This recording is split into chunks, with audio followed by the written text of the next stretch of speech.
भाभी समझाती हुई बोली, बेटा मेरी बात मानो, तुम रुक्मिणी को भूल जाओ। क्यों?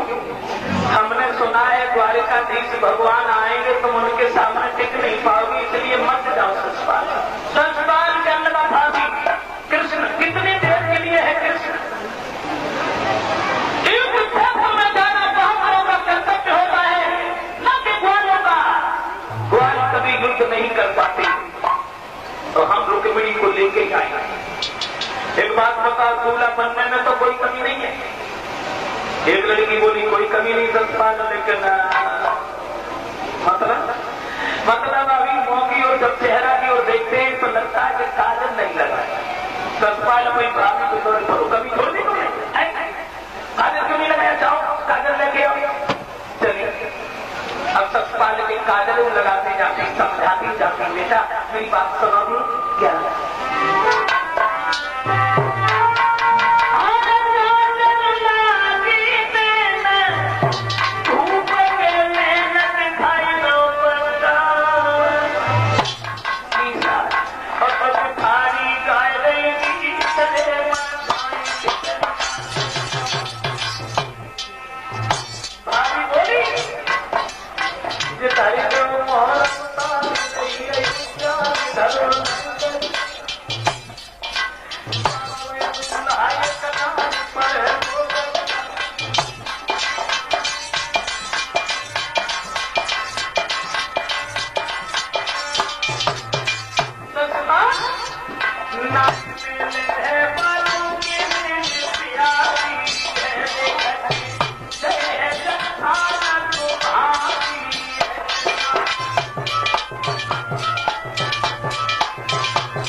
और तुम वहां जाने की जिद मत ठानो, भूल जाओ रुक्मिणी।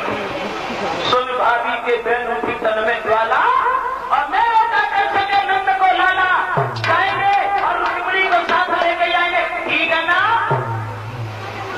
बोली नहीं मानती हो तो जाओ।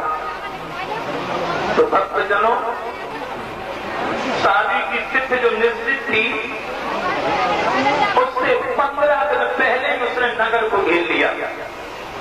भीष्मक ने सुना कि ससुराल आ गया तो बैठ के रोने लगे, और रुकुम ने जब सुना कि साले साहब आ गए बड़ा खुश हुआ और अपने कार्यकर्ताओं से कहने लगा, खड़े खड़े मोगियों देख रहे हो, ये भी नहीं जानते कितना बड़ा राजा है, इतनी सेवा करो बारात वालों की, तुम किसी की तरीका की कोई कमी न रहेगा, नाराज हो गया तो कर जाएंगे।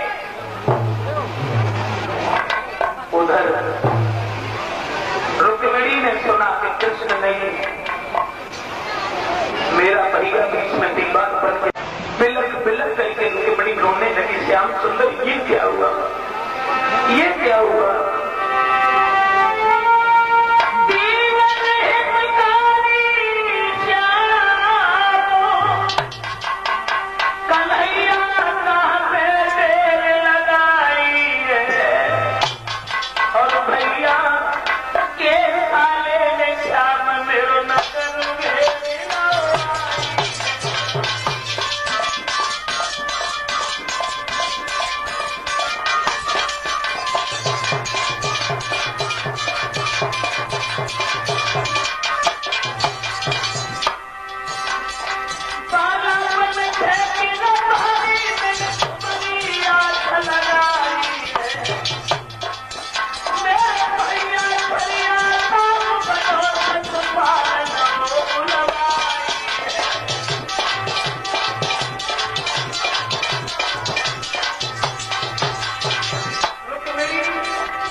भगवान श्याम सुंदर की याद करके रोती है।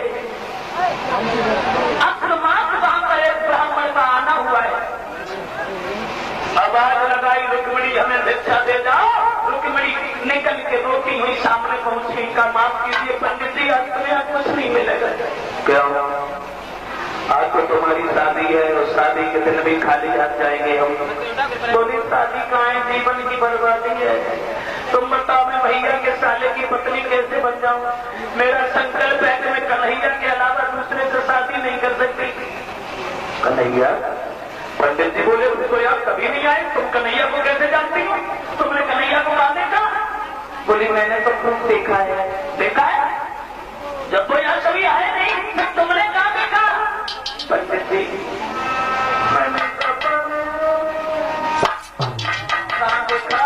बोली कि मैंने सपने में श्याम को देखो।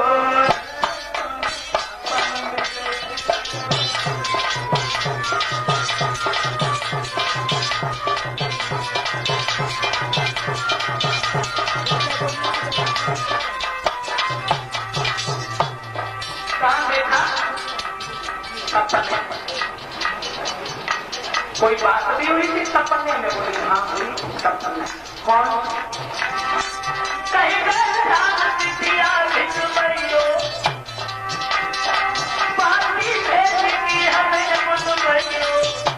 मगर क्या कर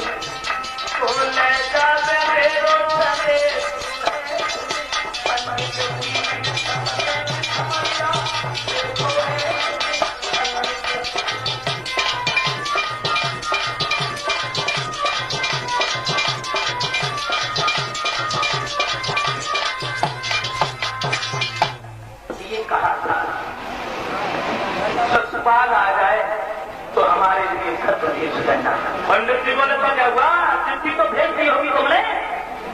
किसके हाथ भेजू पंडित जी? यहाँ मेरा कोई नहीं है।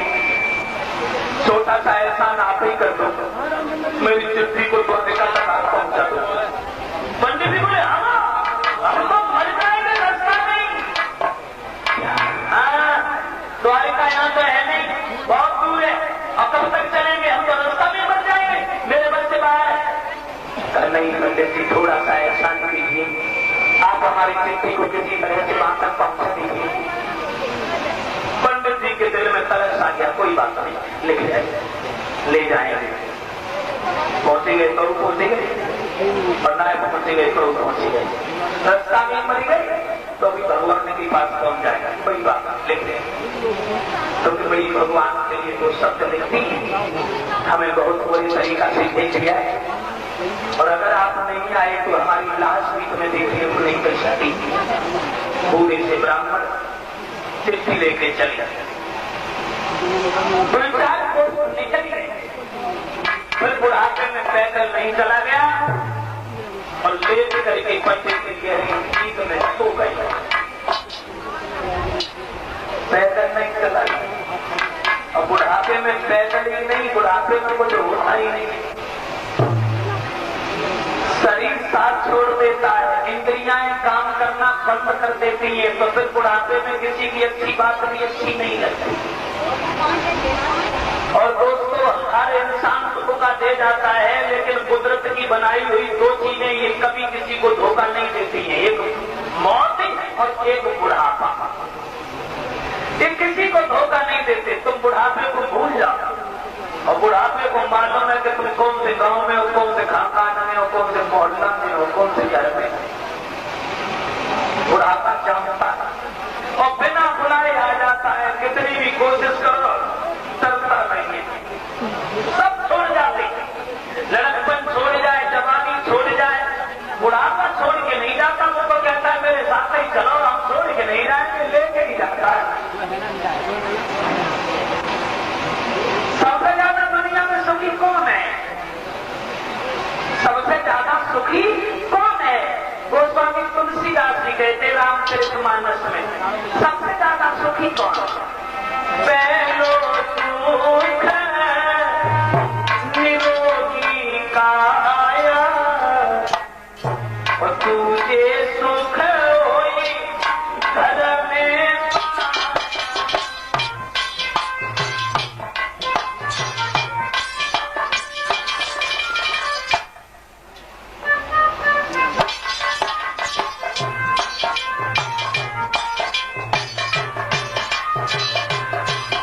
महात्मा तुलसीदास जी कहते हैं पीजो सुख तुलसी नारी तो सुख तुम आज्ञा।